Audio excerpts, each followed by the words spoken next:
Welcome to my YouTube channel. ഇന്ന് എൻ്റെ അമ്മ സ്കൂളിലേക്ക് മീറ്റിങ്ങിന് വന്നിരുന്നു കേട്ടോ. അന്ന് ഞാൻ അമ്മയോട് പറഞ്ഞത് പലഹാരം വാങ്ങിയിരുന്നു വെച്ചു. അമ്മ വാങ്ങിക്കുന്ന പലഹാരം നിങ്ങൾ കണ്ടേ. ഇതാണ് ഇതാക്കണ്ടോ, ലോഡർ ഫ്രൈസ്. ഇത് നമ്മൾ സ്കൂൾ വിട്ട് വരുമ്പം എന്താ പറയുക, ചായ് കോർണറില്ലേ മർക്കാസ് സ്കൂളിലുള്ള അവിടുന്ന് വാങ്ങിയ ഒരു 2 ലോഡർ ഫ്രൈസ് ആണ്. മോളെ അങ്ങോട്ട് വാ.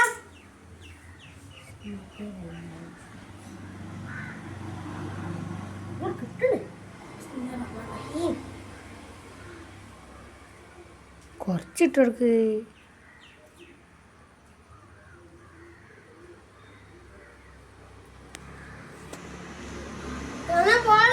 സൂപ്പർ ആണോ? ഞാൻ തിന്നു നോക്കട്ടെ.